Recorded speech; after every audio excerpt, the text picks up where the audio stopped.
नमस्कार, good evening. मी मयूर पुन्हा एकदा तुमचं स्वागत करतो M1 ट्रेडिंग स्पेसमध्ये.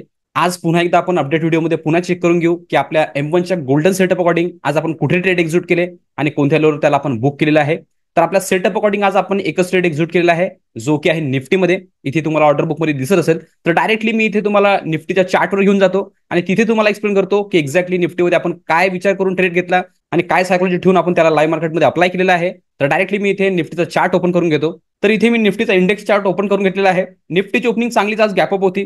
फर्स्ट कॅन्डलने इंडिशन बनवलेली होती, कारण की खालच्या साईडने याला वीक होतं आणि जी क्लोजिंग होती ती वरच्या साईडने दिलेली होती. तर इथे डायरेक्शन नव्हतं, कोणत्याही साईडने याला क्लिअरिटी नव्हती.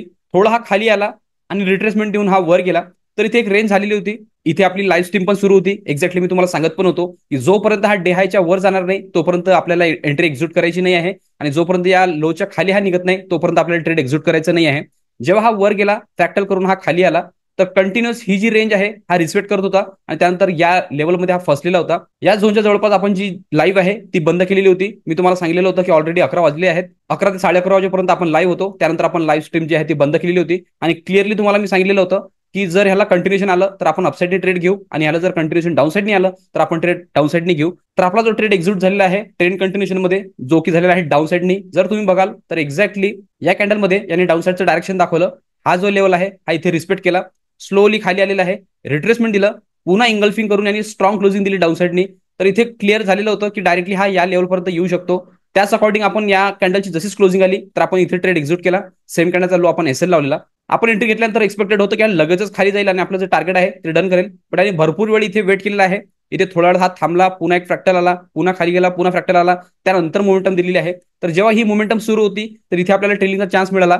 जो एसएल मी इथे लावलेला होता तो ट्रेल करून मी ह्याच्यावर लावला. त्यानंतर पुन्हा ट्रेल केला आणि इथे लावला जेव्हा ही कॅन्डल फॉर्म झाली. आणि जेव्हा इथे या कॅन्डलनी डाऊन साईडनी क्लोजिंग दिली या लेवलच्या खाली, तर इथे क्लिअर झालेलं होतं की आता फास्टली हा डाऊन साईडनी जाणार, आणि तेच निफ्टीने केलेलं आहे. एक्झॅक्टली या क्लोजिंग नंतर कंटिन्युअस 2-3 कॅन्डल जे आहेत ते रेड बनवून यांनी जे टार्गेट आहे फायनल ते डन केलं. फायनल जे टार्गेट आहे ते या कॅन्डलमध्ये आपलं डन झालेलं होतं. एक्सपेक्टेड होतं जर याला खाली जायचं असेल तर हा स्ट्रॉंग कॅन्डल क्लोजिंग देईल, बट यांनी जे क्लोजिंग आहे ते वर दिलेली आहे. तर इथे आपल्याला जे प्रॉफिट आहे ते सिक्युअर करणं खूप इम्पॉर्टंट झालेलं होतं. तर त्या अकॉर्डिंग जो ट्रेलिंग होता तो डायरेक्टली मी इथनं उचलला आणि ह्याच्यावर लावला, कारण की माझ्या माइंडमध्ये असं सुरू होतं की जर ह्याच्या वर जर हा गेला तर एकतर हा साईडवेज राहील किंवा मग या रेंजमध्ये हा फिरू शकतो. आणि एक्झॅक्टली त्यांनी तसंच केलं. इथे लावला जो ट्रेलिंग आहे तो या लेवलवर आपला बुक झाला. त्यानंतर टोटली एका रेंजमध्ये होता, अपोजिट जाण्याचा प्रयत्न केला. इथे स्ट्रॉंग डब्ल्यूएलसी पण आली. बट तुम्हाला मी नेहमी म्हणतो की जोपर्यंत डॉमिनेट कॅन्डलच्या वर हा क्लोजिंग देत नाही आणि त्या वरचं डायरेक्शन दाखवत नाही तोपर्यंत हा वर जात नाही. तेच यांनी रिस्पेक्ट केलं. इथे वर जाण्याचा प्रयत्न केला, पुन्हा रिव्हर्स झाला आणि त्यानंतर पुन्हा टोटली एका रेंजमध्ये राहून याचा ते क्लोजिंग दिली आहे. ऑलमोस्ट रेंजच्या मध्येच आहे. जर हा याच्या वर निघाला असता तर मग वरचे टार्गेट ओपन झाले असते. त्यानंतर आपण पुन्हा एक ट्रेड ऍक्टिव्हेट केला असता. बट यांनी याला रिस्पेक्ट केलं, खालच्या साईडने आणलं आणि पुन्हा रेंजमध्ये फसून राहिल्यामुळे आपण दुसरा ट्रेड घेतलेला नाही आहे. आज आपला जो ट्रेड आहे तो 11 वाजताच्या नंतर झालेला आहे. मी जनरली तुम्हाला 11 वाजता आताच क्लोज करायला लावतो. मी मुद्दाम ट्रेड एक्झिक्यूट केला. त्याचं रिझन हे की भरपूर दिवस झाले युट्यूबवर अपडेट व्हिडिओ अपलोड केलेला नव्हता. मला ट्रेड घेऊन थोडं एक्सप्लेन करायचं होतं, काही लर्निंग द्यायची होती. त्या अकॉर्डिंग मी हा ट्रेड घेतला आणि जे सेंटिमेंट होते आणि जे सायकोलॉजी होती ती पण मॅच होत होती. सेटअप अकॉर्डिंग ट्रेड दिसत होता, त्यामुळे मी एक्झिक्यूट केला. कारण की ऑलरेडी जर तुम्ही 11 वाजता आज जी मुवमेंट बघाल तर टोटली इथे जर ती होती ती वॉलेटाईल होती. त्यानंतर ही जी मुवमेंट होती टोटली साईडवेज झालेली होती. आणि तुम्हाला मी नेहमी नेहमी म्हणतो की 11 वाजता नंतर जी मोमेंटम असते ती खूप स्लो होते, आणि तीच इथे आपल्याला बघायला मिळाली. मी एंट्री घेतल्यानंतर पण हा टोटली एका रेंजमध्ये फसला. ऑलमोस्ट जर आपण काउंट करू तर 1 2 3 4 5 6 7 8 9 10th कॅन्डलमध्ये आणि क्लोजिंग जी आहे ते डाऊन साईडने दिली आणि ब्रेकडाऊन दाखवलं. जर हा वर गेला असता तर आपला ट्रेलिंग पण बुक झाला असता. बट चांगलं मोमेंटम दिल्यामुळे आपलं जे टार्गेट आहे ते आपलं इथे बुक झालेलं आहे. मी तुम्हाला नेहमी म्हणतो की जोपर्यंत हा रेंज काढत नाही तोपर्यंत समोरचे जे टार्गेट आहे ते ओपन होत नाही. तेच यांनी क्लिअर केलं आणि मग जो स्पेस होता तो क्लिअरली ओपन होता. त्या अकॉर्डिंग आपण डाऊनसाईडचे टार्गेट आहे ते आपण टोटली बुक केलेले आहे.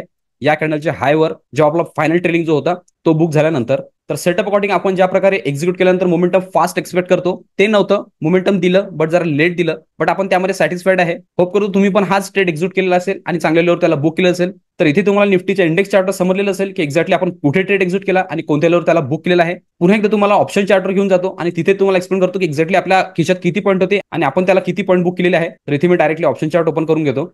तर डायरेक्टली मी इथे लावलेला आहे ऑप्शन चार्ट, जो की आपण निफ्टीचा बाय केलेला होता 25,300चा पी. तुम्हाला माहिती आहे की आपलं जे 30 डे चॅलेंज सुरू आहे ते ऑप्शन बाईंग मध्ये सुरू आहे.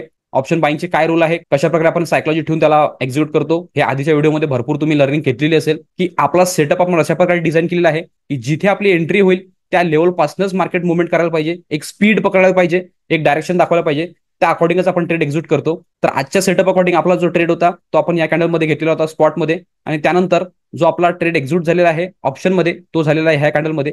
ह्याच्या क्लोजिंगवर ट्रेड आपण एक्झिक्यूट केला, सेम कॅन्डलचा लो आपण एसएल लावलेला, त्यानंतर स्लो अँड स्टडीली हा वरच्या साईडने निघाला. तर या फ्रॅक्टल अकॉर्डिंग आपल्याला ट्रेलिंगचा चान्स मिळाला.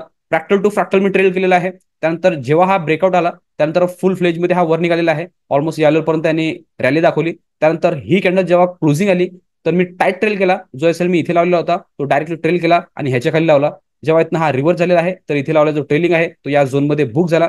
त्यानंतर टोटली जी मोमेंटम होती ती साइडवेज होती, त्यानंतर हा थोडा खाली पण आला आणि आता जी क्लोजिंग दिली आहे यांनी पण रेंजवरच दिलेली आहे.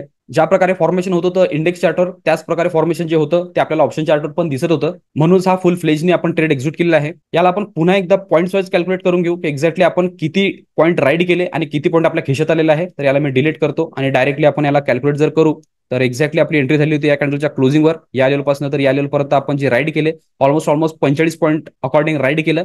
आणि आपला जो ट्रेलिंग आलेला होता तो फायनल ट्रेलिंग होता इथे, तर ऑलमोस्ट 20 पॉईंटच्या जवळपास आपण आपल्या खिशात घेतलेला आहे. ऑलमोस्ट 25 पॉईंट आपण मार्केटला परत केले. बट तुम्हाला माहिती आहे की मी जनरली डायरेक्टली एका कॅन्डलवर एक्झिट करत नाही, जोपर्यंत ट्रेलिंग येत नाही किंवा एक कन्फर्मेशन येत नाही तोपर्यंत मी एक्झिट करत नाही.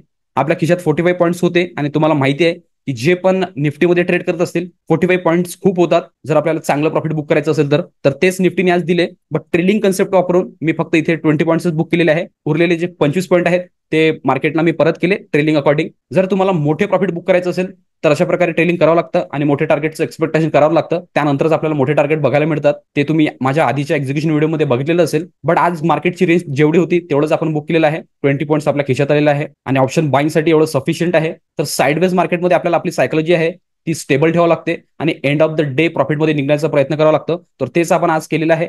आज पण आपण पुन्हा एंड ऑफ द डे प्रॉफिटमध्येच ग्रीनमध्ये निघालेलो आहे आणि जो दिवस आहे तो प्रॉफिटमध्येच क्लोज करतो आहे. तर इथे तुम्हाला निफ्टीच्या इंडेक्स चार्टवर आणि निफ्टीच्या ऑप्शन चार्टवर दोघांवर पण समजलेलं असेल की एक्झॅक्टली आपण काय सायकोलॉजीने ट्रेड घेतला, काय सेटअप आपला होता आणि कोणत्या लेवलवर आपण त्याला बुक केलेला आहे. पुन्हा एकदा तुम्हाला ऑर्डर बुकवर घेऊन जातो आणि तिथे तुम्हाला पुन्हा एकदा एक्सप्लेन करतो की एक्झॅक्टली कोणत्या टायमिंगला ट्रेड आपण एक्झिक्यूट केला आणि कोणत्या टायमिंगला आपण त्याला बुक केलेला आहे. तर डायरेक्टली मी इथे ऑर्डर बुक लावून घेतो. तर इथे मी ऑर्डर बुक लावून घेतलेला आहे. पुट साईडने जे आपण बाय केलेलं होतं निफ्टीला तो आपण एक्झिक्यूट केलेला आहे 11:55 तिथे मी निफ्टीचा 25,300चा पी बाय केलेला, तो माझा बाय झालेला होता 110 मध्ये.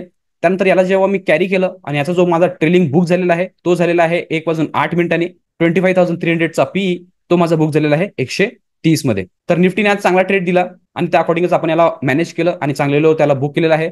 होप करतो तुम्ही पण सेम सायकोलॉजी ठेवलेली असेल आणि एक्झॅक्ट लेवलवर एक्झिक्यूट करून चांगल्या लेवलवर त्याला बुक केलेलं असेल. ऑप्शन बाईंग मध्ये आपल्याला जनरली असे दिवस मॅनेज करावं लागतात. मी आधी पण तुम्हाला सांगितलं की 70% जे आहे ते मार्केट साइडवेज राहतं आणि 30% जे आहे ते मार्केट ट्रेंडिंग राहतं. तर आजचा जो दिवस होता तो 70% मध्ये फिक्स होत होता. जसं 30% मध्ये आपला ट्रेंडिंग डेज येईल त्या अकॉर्डिंग पण मी ट्रेड एक्झिक्यूट करेल आणि ते पण जे मोठे प्रॉफिट आहे ते कसं बुक करतात ते पण तुम्हाला मी शो करेल. कारण की ऑप्शन बाईंग जी आहे ते वेगळ्या सायकोलॉजीने आपल्याला प्ले करावं लागतं आणि एक्झॅक्ट लेवलवर एंट्री आणि एक्झॅक्ट लेवलवर प्रॉफिट बुक करावं लागतं. तर तेच आपण आज केलेलं आहे. तर आजच्या पण ट्रेडचं अपडेट इथे तुम्हाला क्लिअर झालेलं असेल की लाईव्ह मार्केटमध्ये आपण निफ्टीला कसं मॅनेज केलं आणि जी लाईव्ह होती त्यामध्ये पण तुम्हाला मी पूर्ण क्लिअरिटी दिलेली होती. तर ज्यांना कोणाला पण आमच्यासोबत लाईव्ह मध्ये पार्टिसिपेट करायचं असेल आणि लाईव्ह मार्केटमध्ये लर्निंग करायची असेल तर ते डिस्क्रिप्शन मध्ये दिलेल्या नंबरवर कॉल किंवा व्हॉट्सअप करू शकता आणि डिटेल घेऊ शकता. डिटेल घेतल्यानंतर लगेचच दुसऱ्या दिवसपासूनच तुम्ही आमच्यासोबत लाईव्ह मार्केटमध्ये पार्टिसिपेट करू शकता आणि आमच्यासोबत लाईव्ह मार्केटमध्ये लर्निंग करू शकता. त्याचबरोबर रोज मी जे एक्झिक्युशन व्हिडिओ अपलोड करतो यामध्ये पण तुम्हाला काही पार्ट व्हॅल्युएबल वाटत असेल किंवा काही लर्निंग मिळत असेल तर तुम्ही आमच्या चॅनलला सबस्क्राईब करू शकता आणि व्हिडिओला लाईक करू शकता, जेणेकरून येणारे सगळे अपडेट तुम्हाला कंटिन्यू येत राहतील. तर आजच्या अपडेट व्हिडिओ पुरता आपण एवढंच ठेवू. भेटूया नेक्स्ट व्हिडिओमध्ये. तोपर्यंत शिकत राहा, इम्प्लिमेंट करत राहा. मी मयूर साइन ऑफ करतो. गुड लक. बाय.